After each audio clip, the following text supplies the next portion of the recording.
Chers Scorpions, bonjour, vous regardez Jean-François sur Fabiola Voyance. Voici vos prévisions pour le mois de février. Le mois de février, on a des planètes qui évoluent en Poisson. Le Poisson, c'est le 3e signe d'eau, vous êtes le 2e. C'est bénéfique, c'est surtout, ça attire votre attention, ça soulève des interrogations, mais de bonnes interrogations par rapport à vos désirs, savoir quelle direction vous aimeriez suivre, savoir s'il il est intéressant, pertinent, judicieux de continuer l'histoire, de poursuivre l'aventure ou alors d'arrêter, mais pas dans un rapport, si vous voulez, de force, pas dans un... Vous ne vivez pas ces situations dans un stress. Il y a quelque chose, je vous ai dit, chez le Scorpion qui a un peu peut-être changé. C'est que les angoisses, l'anxiété qui caractérise un peu le Scorpion, ces anxiétés intériorisées, parce que voilà, en apparence vous ne montrez rien, elles se dissipent.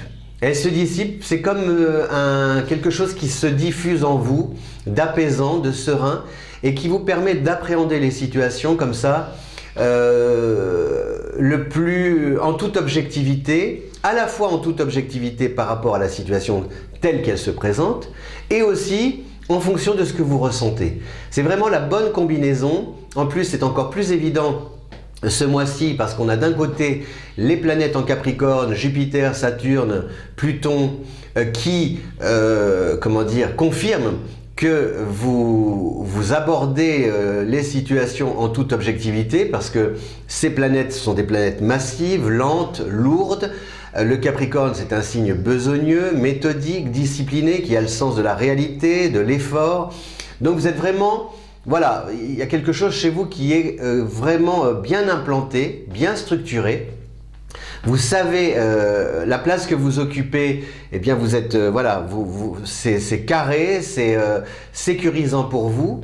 Et à l'intérieur de ce cadre-là, eh bien vous écoutez un petit peu ce qui vient du ventre, ce qui vient aussi de votre don de clairvoyance. Et ça, vous puisez ça à travers les planètes qui sont en Poisson, à savoir le Soleil en Poisson à partir du 20 et Mercure en Poisson tout le mois et aussi Vénus en Poisson jusqu'au 7 février. Donc ces planètes en Poisson, le Poisson c'est un signe qui comme vous intériorise, mais qui éprouve, qui ressent, qui pressent, qui sent. Vous voyez, donc là vous allez vraiment développer ce 6e sens et le mettre au service de votre carrière, par exemple dans le travail, de projets personnels mais vraiment concrets sur le plan personnel. Par exemple, si vous décidez d'acheter, vous allez à mon avis réaliser une très bonne affaire. Si vous décidez de vendre, vous en tirerez un vrai profit. Il y a vraiment quelque chose qui est, il y a une belle combinaison entre vos désirs et la réalité parce que c'est vous qui faites le job, qui faites le travail de ne pas extrapoler.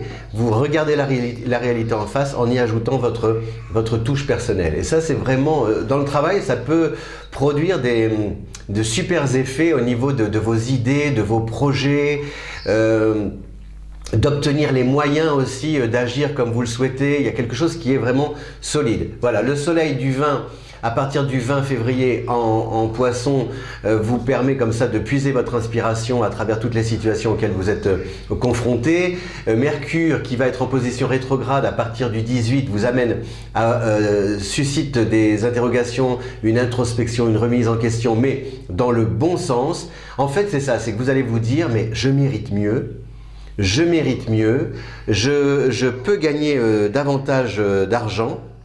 Pardon, je regarde mes petites notes et j'ai envie justement de pouvoir progresser et de pouvoir satisfaire, exaucer mes souhaits.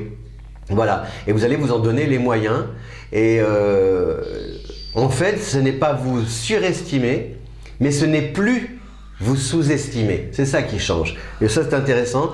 Et sur le plan amoureux, donc on a Vénus jusqu'au 7 et après Vénus va entrer en Bélier à partir du 8. Donc ça influence peu votre signe. L'amour passe un peu au second plan ou alors s'il passe au premier plan, c'est pour construire quelque chose ensemble. On n'est pas là uniquement pour jouer du violon, pour mettre son cœur au diapason de celui de l'être aimé. On est là aussi pour avancer, savoir ce qu'on peut faire ensemble, unir nos forces, nos talents et les mettre au service du couple et de la famille. Voilà, donc c'est vraiment un mois de février très encourageant. Votre plus beau cadeau, c'est de pouvoir justement, ce cadeau de Saint-Valentin, c'est de trouver vraiment une grande cohésion entre vos désirs, les désirs de votre conjoint, la vie matérielle, professionnelle et sociale, comment elle s'orchestre autour de vous. Et tout ça, ça crée une sorte d'harmonie, d'osmose, qui vous permet d'appréhender l'avenir, d'avancer l'esprit vraiment beaucoup plus détendu que par le passé. Et ça se traduit aussi au niveau du corps, parce qu'au niveau du corps, justement, avec les planètes en Capricorne, vous avez vraiment les pieds sur terre, donc il y a quelque chose d'enraciné. Vous acceptez le temps qui passe, vous acceptez, vous ne vous voilez pas la face si vous êtes fatigué, etc. Mais vous écoutez votre corps, et comme vous écoutez davantage votre corps, eh bien vous pouvez tout de suite ou prévenir avant de guérir, ou même justement réagir dans l'instant et ne pas laisser comme ça le souci prendre de l'ampleur. Donc c'est vraiment très efficace comme méthode. Gardez-la si vous l'avez déjà testée et continuez de l'appliquer parce qu'elle fait ses preuves. Merci beaucoup de votre fidélité à Fabiola Voyance. Si vous aimez cette vidéo, bien, vous pouvez toujours vous abonner, la lire et la diffuser autour de vous, la partager aussi. Sachez que des études personnalisées, les compatibilités amoureuses, le thème astral, eh bien, sont à votre disposition sur le lien qui se trouve en description. Je vous souhaite un bon mois de février, une bonne Saint-Valentin. À bientôt. Ciao!